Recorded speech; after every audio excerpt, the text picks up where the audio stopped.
Hi, I'm Mike Reynolds, a senior reporter covering the media industry with S&P Global Market Intelligence, tech, media, and telecom news team. Welcome to Media Talk, a podcast hosted by S&P Global, where the news and research staff explore issues in the ever-evolving media landscape. Today, I'm joined by S&P Global Market Intelligence Kagan principal analyst Justin Nielson and Kagan research analyst Peter Leitzinger, both of whom specialize in the broadcast industry. Justin, how you doing? I'm doing well. How about you, Mike? Alrighty. Peter, what's going on? I'm doing good. Thanks, Mike. Today, we're going to have Peter and Justin return from their recent trip to Las Vegas, the site of the annual National Association of Broadcasters convention. First, I wanted to get a sense for what it was like out in the desert and then discuss some of the things that bubbled up on the show floor. Peter, you're an NAB veteran. Number 13 show, was it crowded out there? I thought the attendance was really good. A lot of positive buzz around a lot of different things like AI and advertising technology, as well as the NextGen TV. So it was a great show. Justin, you've got Peter beat 16 for you, right? I thought it was a good crowd. I actually got there a little bit early on Saturday for the small to mid radio conference that I presented at. And it was an interesting dynamic just because not a lot is talked about from the radio side of the business, with the two conferences being merged a few years ago with the NAB and the RAB. It gives you a different flavor in terms of what's happening in the small and mid-sized markets in terms of advertising trends, their own challenges in the radio business and audio business. It was interesting to hear from them, and then also from the national side, like what's happening in sports, what's happening in AI, and all the different distribution strategies with streaming coming to take share away from the linear business. Justin, you always give some Kagan information out to attendees, and this time a good focus on radio, right?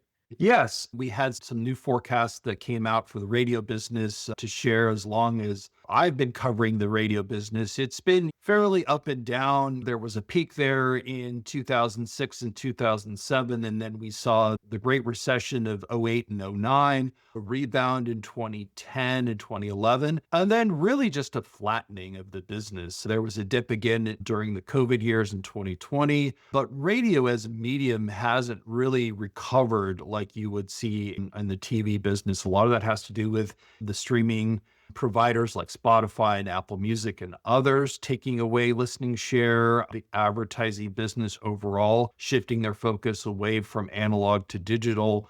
And the radio broadcasters themselves have always focused in on the local markets. And in a lot of cases, those local markets have suffered during these recessionary times and inflationary times, and haven't really recovered in terms of their business model and their ad spend. It is a challenging environment. There are some positive aspects of the business model. It's still a very low cost ad supplier to the local markets.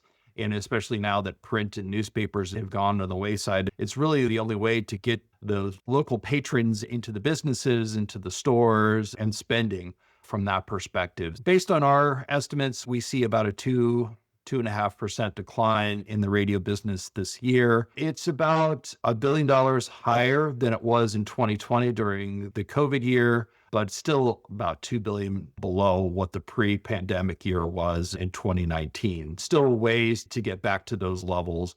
From the perspective of podcasting or on-demand audio, in the case of radio, that has been a growth area. Some on the digital side, digital marketing services for local advertisers, and live events business has been coming up strong. So there are still some areas of growth in the radio business. It's just a challenging environment for the advertising business, and they don't have the benefit like TV station owners in terms of retrans consent. Okay. I was going to ask you about retrans a little bit. I think obviously remains a key revenue stream for the TV business, but it's always being challenged. Justin, what's your take on dish owner EchoStar filing a letter as part of SEC Chairman Brendan Carr's delete notice of public rulemaking on eliminating the rule that satellite and cable operators cannot replace quote unquote blacked out local channels during retrans disputes with piping in the national feed from the Big Four network? It's an interesting conversation around retrans because the industry has been shifting more and more to streaming. Those traditional multi-channel operators are feeling squeezed in a sense in terms of programming costs, including retransmission consent fees from broadcasters have been increasing in every renewal period. There have been some high profile disputes with Dish and also DirecTV with the local broadcasters, including Nexstar and Tegna and others. And in those cases, they have lost signals to local channels during those disputes. From Dish's perspective, they want the option to bring in the national feed for those big four network affiliates and through the negotiation process with the local stations in those markets. Now, from the broadcaster's perspective, that's all their leverage, right? Sure. In terms of these retrans agreements, it's really around these major events that happen when these renewal periods are scheduled. So you've got NFL football, or you've got the Masters, or you have some big event that's happening in the sports realm that's forcing the issue in terms of negotiating those higher rates in those renewal periods. From the broadcaster, the NAB's perspective, they definitely feel like the retrans rules on the books are currently working as constructed, even though those disputes happen. All right. Let's switch gears a little bit to the advertising side, guys. 2024, it's an even year. Presidential cycle, Olympics, a good year for the advertising business overall. Peter, you and I spoke about political advertising and revenue last year a few times, and I think we were somewhat surprised that the numbers grew so high despite the absence of primary season, at least on the presidential side. Yeah, it was very limited. So early in the season, we didn't see a lot of political advertising, and we thought that it could come in a little bit lower. But the second half of the year, with the political climate changing and the number of tight races and all the different issues that came up, we saw political just absolutely surge in the end of the year. And political came in at about 4.1 billion, which was actually a 17% increase from total political ad revenue reached in 2022. And it was a 14.1% increase from political reached in the last presidential election cycle. All right. So we're in 2025. It's an odd year, so there's not nearly as much political activity as last year. We did see, I think, over 90 million was spent on the Wisconsin Supreme Court, most expensive state course race in history and a real political football.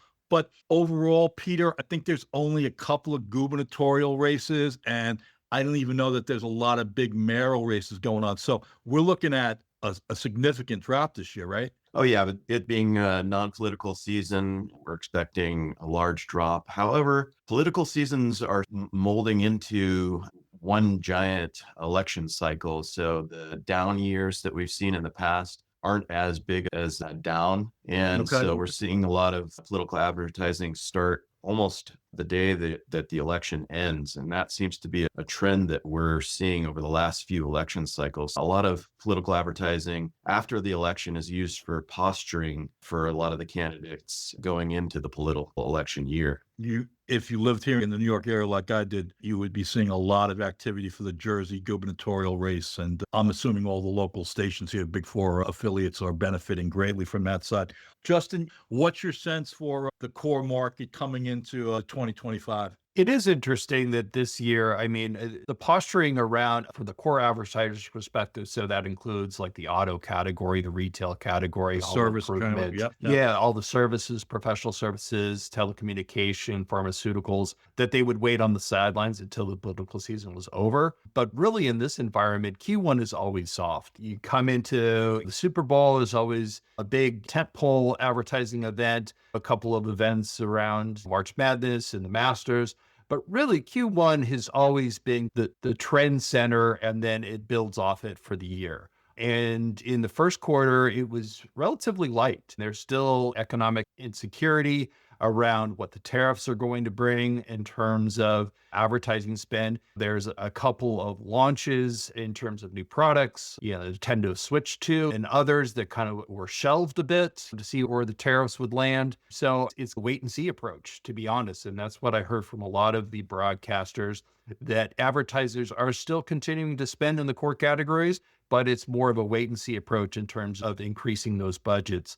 And really looking at it from a perspective of the consumer is still spending, but we were hopeful that interest rates would be lower. The big ticket items like vehicles, home improvement, and other categories would do a lot better this year because of lower interest rates, and that just hasn't really occurred so far. Peter, what about in your travels in Vegas there? A sense for consumer confidence and the potential impact of tariffs. What were people talking about? Yeah, I think I would echo what Justin was saying, that it's a wait and see approach. They haven't seen any pullback just yet, but there's definitely a lot of uncertainty surrounding inflation and the impact from the tariffs and things like the core ad market with auto and financial being the driver of the core segment. There's definitely some uncertainty that may appear at the second half of the year. All right. We'll have to keep close tabs on that, as everyone in America will be. We'll see. Interesting development from Sinclair. The broadcasters working with Mercurius Media Capital and Media for Growth to provide advertising resources and strategic support in exchange for equity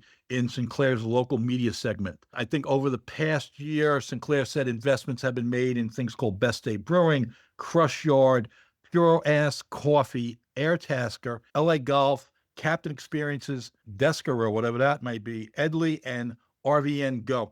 Were people talking about this? I think Chris Ripley, did he make a presentation about this out there? This was a conversation that came out of a Q&A session with Chris Ripley. So it was interesting because there was a bunch of announcements from Sinclair, be it from their Spectrum leases for NextGen TV. And this was really interesting because we've seen this overseas in certain markets in Europe, where it's basically a media for equity swap, where a media outlet, be it a TV broadcaster or a network, provides airtime to a startup in return for equity in that startup. So I just thought it was interesting in the sense that Sinclair was going that route in terms of, instead of selling this ad space in the marketplace, actually trading it for equity in some of these startups. So almost being a VC in a sense. Interesting. And this something that has taken place overseas to limited success, Justin? It has. And you talk to our counterparts in London,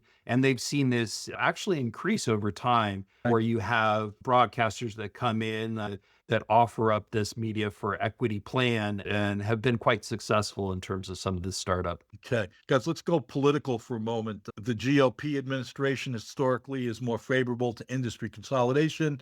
SEC Commissioner Brendan Carr seems to be leaning that way. Before the convention began, NAB sent a letter to the SEC asking for a quick end to the 39% ownership cap, whatever that might mean. And I'm sure the blog from Wilkinson, Barker, and Nauer's David Oxenberg was a major point of discussion.